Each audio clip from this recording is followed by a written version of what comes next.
ആകാശവാണി. നമസ്കാരം. വാർത്തകൾ വായിക്കുന്നത് സുധീൻ സൈനുദ്ദീൻ.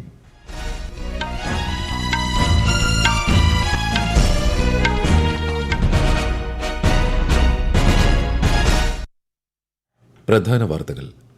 രാജ്യത്ത് ഭരണഘടന അംഗീകരിച്ചതിന്റെ 75ാം വാർഷികത്തോടനുബന്ധിച്ചുള്ള ചർച്ചകൾ ലോക്സഭയിൽ പുരോഗമിക്കുന്നു. പ്രധാനമന്ത്രി നരേന്ദ്രമോദി ഇന്ന് ചർച്ചയ്ക്ക് മറുപടി നൽകും. ഒരു രാജ്യം ഒരു തിരഞ്ഞെടുപ്പ് സംബന്ധിച്ച് 2 ബില്ലുകൾ തിങ്കളാഴ്ച ലോക്സഭയിൽ അവതരിപ്പിക്കും. ഈടില്ലാത്ത കാർഷിക വായ്പകളുടെ പരിധി 2 ലക്ഷമായി ഉയർത്തി റിസർവ് ബാങ്ക്. തീരുമാനം അടുത്ത മാസം 1 മുതൽ പ്രാബല്യത്തിൽ. ചലച്ചിത്ര പ്രേമികളുടെ ആവേശകരമായ പങ്കാളിത്തത്തോടെ 29ാമത് കേരള രാജ്യാന്തര ചലച്ചിത്രമേള തിരുവനന്തപുരത്ത് പുരോഗമിക്കുന്നു. ഇന്ന് പ്രദർശിപ്പിക്കുന്നത് 67 ചിത്രങ്ങൾ. തമിഴ്നാട്ടിലെ വിവിധയിടങ്ങളിൽ ശക്തമായ മഴ തുടരുന്നു. കേരളത്തിലും ഇന്ന് ഒറ്റപ്പെട്ട ഇടങ്ങളിൽ മഴയ്ക്ക് സാധ്യതയെന്ന് കേന്ദ്ര കാലാവസ്ഥാ വകുപ്പ്. ജൂനിയർ ഏഷ്യ കപ്പ് ഹോക്കി വനിതകളുടെ സെമിഫൈനലിൽ ഇന്ത്യ ഇന്ന് ജപ്പാനെ നേരിടും. വാർത്തകൾ വിശദമായി. രാജ്യത്ത് ഭരണഘടന അംഗീകരിച്ചതിന്റെ 75ാം വാർഷികത്തോടനുബന്ധിച്ചുള്ള ചർച്ചകൾ ലോക്സഭയിൽ പുരോഗമിക്കുന്നു. പ്രധാനമന്ത്രി നരേന്ദ്രമോദി ഇന്ന് ചർച്ചയ്ക്ക് മറുപടി നൽകും. രാജ്യത്ത് ന്യൂനപക്ഷങ്ങളോട് വിവേചനമില്ലെന്നും ഇന്ത്യയിലെ ന്യൂനപക്ഷങ്ങൾക്ക് കൃത്യമായ നിയമപരിരക്ഷ ലഭിക്കുന്നുണ്ടെന്നും ചർച്ചയിൽ പങ്കെടുത്ത പാർലമെന്ററി കാര്യമന്ത്രി കിരൺ റിജിജു പറഞ്ഞു. ഇന്ത്യൻ ഭരണഘടന ലോകത്തെ ഏറ്റവും മഹത്തരവും മനോഹരവുമായ ഭരണഘടനയാണെന്നും അദ്ദേഹം അഭിപ്രായപ്പെട്ടു. हमारा देश का संविधान दुनिया का सबसे बड़ा संविधान ही नहीं, दुनिया का सबसे खूबसूरत संविधान भी है. उस संविधान में सब कुछ है. इसमें पार्टी उस पार्टी इस पार्टी का सवाल नहीं है. हम सब भारतीय हैं और इस संविधान को लेकर के हम लोग गौरव महसूस करते हैं. രാജ്യസഭയിൽ ഈ മാസം 16, 17 തീയതികളിൽ ഭരണഘടനയെക്കുറിച്ചുള്ള ചർച്ച നടക്കും. ഒരു രാജ്യം ഒരു തിരഞ്ഞെടുപ്പ് സംബന്ധിച്ച 2 ബില്ലുകൾ തിങ്കളാഴ്ച ലോക്സഭയിൽ അവതരിപ്പിക്കും. ഭരണഘടനയുടെ 129ാം ഭേദഗതി ബിൽ, കേന്ദ്ര ഭരണ പ്രദേശ നിയമ ഭേദഗതി ബിൽ എന്നിവയാണിവ. കേന്ദ്ര നിയമമന്ത്രി അർജുൻ റാം മേഘ്വാൾ ആകും ബില്ലുകൾ അവതരിപ്പിക്കുക. വയനാട് ഉരുൾപൊട്ടൽ ദുരന്ത ബാധിതർക്ക് എത്രയും വേഗം ധനസഹായം നൽകണമെന്നാവശ്യപ്പെട്ട് വയനാട് എംപി പ്രിയങ്ക ഗാന്ധി ഉൾപ്പെടെയുള്ള പ്രതിപക്ഷ എംപിമാർ പാർലമെന്റിന് പുറത്ത് പ്രതിഷേധിച്ചു. വയനാടിന് പ്രത്യേക പാക്കേജ് അനുവദിക്കണമെന്നാവശ്യപ്പെട്ട് കേന്ദ്ര ആഭ്യന്തരമന്ത്രി അമിത്ഷായ്ക്ക് കത്ത് നൽകിയിരുന്നതായി ശ്രീമതി പ്രിയങ്ക പറഞ്ഞു. പ്രധാനമന്ത്രി നരേന്ദ്രമോദിയുടെ അധ്യക്ഷതയിൽ നടക്കുന്ന ചീഫ് സെക്രട്ടറിമാരുടെ 4ാമത് ദേശീയ സമ്മേളനം ന്യൂഡൽഹിയിൽ പുരോഗമിക്കുന്നു. കേന്ദ്ര സംസ്ഥാന സർക്കാരുകൾ തമ്മിലുള്ള ബന്ധം ശക്തിപ്പെടുത്തുക, സഹകരണ ഫെഡറലിസം മെച്ചപ്പെടുത്തുക, വളർച്ചയും വികസനവും വേഗത്തിലാക്കുന്നതിന് സഹകരണം പ്രോത്സാഹിപ്പിക്കുക എന്നിവയാണ് സമ്മേളനത്തിലൂടെ ലക്ഷ്യമിടുന്നത്. ചീഫ് സെക്രട്ടറിമാർ, സംസ്ഥാനങ്ങളിലെയും കേന്ദ്രഭരണ പ്രദേശങ്ങളിലെയും മുതിർന്ന ഉദ്യോഗസ്ഥർ, വിവിധ മേഖലകളിലെ വിദഗ്ധർ തുടങ്ങിയവർ പങ്കെടുക്കുന്നുണ്ട്. ഈടില്ലാത്ത കാർഷിക വായ്പകളുടെ പരിധി 1.6 ലക്ഷത്തിൽ നിന്ന് 2 ലക്ഷമായി ഉയർത്തി റിസർവ് ബാങ്ക്. അടുത്ത മാസം 1 മുതൽ തീരുമാനം പ്രാബല്യത്തിൽ വരും. കർഷകർക്ക് ധനലഭ്യത ഉറപ്പാക്കാൻ തീരുമാനം സഹായിക്കുമെന്ന് കൃഷി കർഷക ക്ഷേമ മന്ത്രാലയം പ്രസ്താവനയിൽ അറിയിച്ചു. 3 ദിവസത്തെ സന്ദർശനത്തിനായി ശ്രീലങ്കൻ പ്രസിഡന്റ് അനുരാഗ് കുമാര ദിസനായകെ നാളെ ഇന്ത്യയിലെത്തും. രാഷ്ട്രപതി ദ്രൌപദി മുർമുവുമായി അദ്ദേഹം കൂടിക്കാഴ്ച നടത്തുമെന്ന് വിദേശകാര്യ മന്ത്രാലയം പറഞ്ഞു. അതിനിടെ സിറിയയിൽ നിന്ന് ഇന്ത്യയിലേക്ക് മടങ്ങാൻ ആഗ്രഹം പ്രകടിപ്പിച്ച 77 ഇന്ത്യക്കാരെ ഒഴിപ്പിച്ചതായി മന്ത്രാലയ വക്താവ് രൺധീർ ജയ്സ്വാൾ അറിയിച്ചു. തിരുവനന്തപുരത്ത് നടക്കുന്ന 29ാമത് കേരള രാജ്യാന്തര ചലച്ചിത്രമേളയിൽ സിനിമാ പ്രേമികളുടെ ആവേശകരമായ പങ്കാളിത്തം. 2ാം ദിനമായ ഇന്ന് 67 ചിത്രങ്ങളാണ് പ്രദർശിപ്പിക്കുന്നത്. മേളയുടെ ഭാഗമായി ലോക പ്രശസ്തരായ 50 ചലച്ചിത്ര ആചാര്യന്മാർക്ക് ആദരമർപ്പിച്ചുള്ള പ്രദർശനത്തിനും ഇന്ന് തുടക്കമായി. പാലക്കാട് 4 വിദ്യാർത്ഥികളുടെ മരണത്തിനിടയാക്കിയ അപകട സ്ഥലം മന്ത്രി കെ ബി ഗണേഷ് കുമാർ ഇന്ന് സന്ദർശിക്കും. ഉദ്യോഗസ്ഥതല സംഘവും ഇന്ന് വൈകുന്നേരം സംയുക്ത സുരക്ഷാ പരിശോധന നടത്തും. അതിനിടെ റോഡ് നിർമ്മാണത്തിലെ അപാകതകൾ പരിഹരിക്കണമെന്നാവശ്യപ്പെട്ട് യൂത്ത് ലീഗ് പ്രവർത്തകർ പ്രദേശത്ത് ദേശീയപാത ഉപരോധിച്ചു. ഈ വാർത്തകൾ ആകാശവാണിയിൽ നിന്ന്. ആകാശവാണി വാർത്തകളും വാർത്താ അധിഷ്ഠിത പരിപാടികളും all India radio news Thiruvananthapuram YouTube ചാനലിലും at all India radio news Thiruvananthapuram Facebook പേജിലും AIR ന്യൂസ് _തിരുവനന്തപുരം ഇൻസ്റ്റഗ്രാം അക്കൌണ്ടിലും at AIR news _TVM X ഹാൻഡിലും ലഭ്യമാണ്.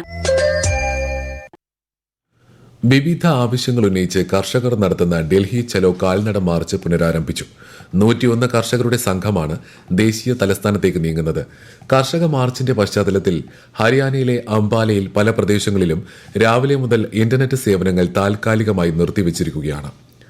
രാജ്യത്തിന്റെ വടക്ക് പടിഞ്ഞാറൻ മധ്യമേഖലകളിൽ അടുത്ത 3 ദിവസം ശൈത്യ കാലാവസ്ഥ തുടരുമെന്ന് കേന്ദ്ര കാലാവസ്ഥാ വകുപ്പ്. കേരളത്തിൽ ഇന്ന് ഒറ്റപ്പെട്ട ഇടങ്ങളിൽ മഴയ്ക്ക് സാധ്യതയുണ്ട്. പത്തനംതിട്ട ജില്ലയിലെ അച്ചൻകോവിൽ നദിയിൽ ജലനിരപ്പ് അപകടകരമായി തുടരുന്നതിനാൽ ജനങ്ങൾ ജാഗ്രത പാലിക്കണമെന്ന് മുന്നറിയിപ്പ് നൽകി. ശക്തമായ മഴ തുടരുന്നതിനാൽ തമിഴ്നാട്ടിലെ തെങ്കാശി, തൂത്തുക്കുടി, തിരുനെൽവേലി ജില്ലകളിൽ ഓറഞ്ച് ജാഗ്രത പ്രഖ്യാപിച്ചിട്ടുണ്ട്. തമിഴ്നാട്ടിലെ 11 ജില്ലകളിൽ ഇന്ന് മഞ്ഞ ജാഗ്രതയും നൽകിയിരുന്നു.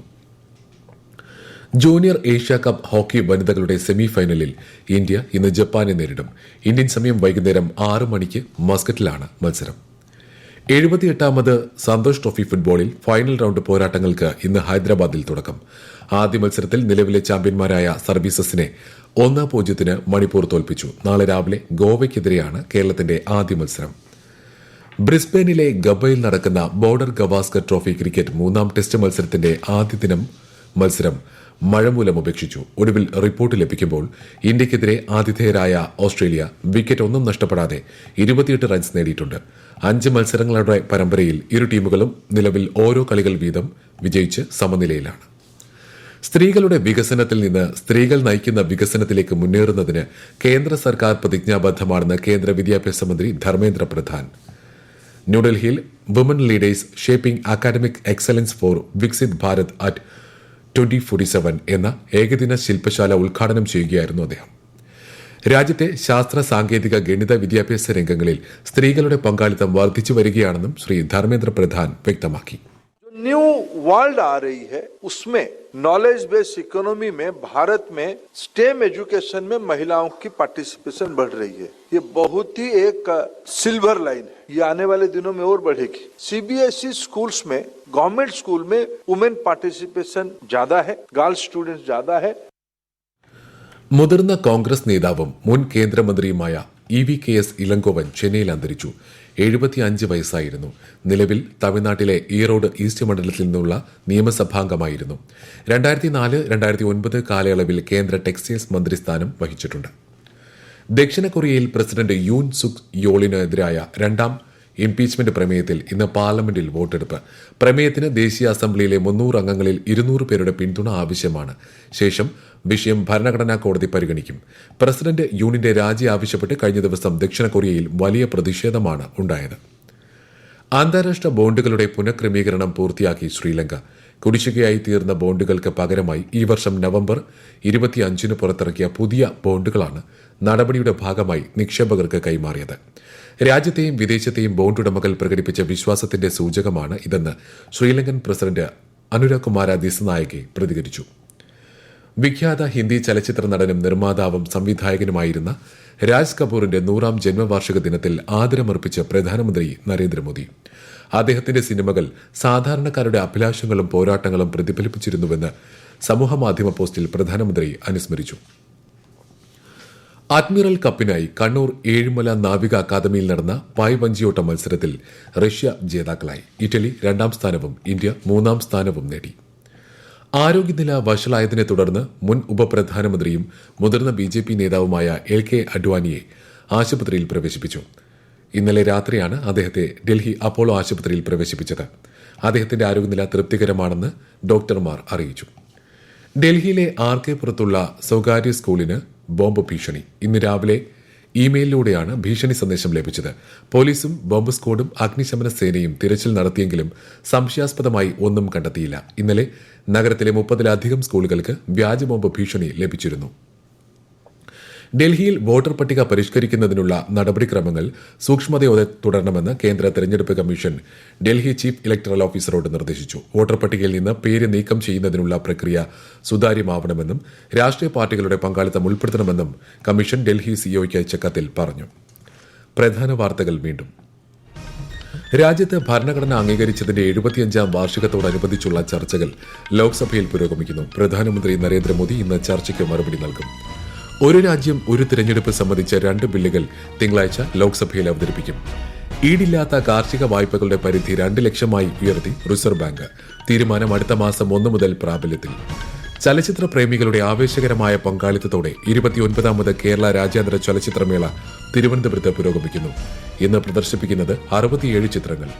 തമിഴ്നാട്ടിലെ വിവിധയിടങ്ങളിൽ ശക്തമായ മഴ തുടരുന്നു. കേരളത്തിലും ഇന്ന് ഒറ്റപ്പെട്ട ഇടങ്ങളിൽ മഴയ്ക്ക് സാധ്യതയെന്ന് കേന്ദ്ര കാലാവസ്ഥാ വകുപ്പ്. ജൂനിയർ ഏഷ്യ കപ്പ് ഹോക്കി വനിതകളുടെ സെമിഫൈനലിൽ ഇന്ത്യ ഇന്ന് ജപ്പാനെ നേരിടും. വാർത്തകൾ കഴിഞ്ഞു. അടുത്ത വാർത്താ പ്രക്ഷേപണം വൈകുന്നേരം 6:30.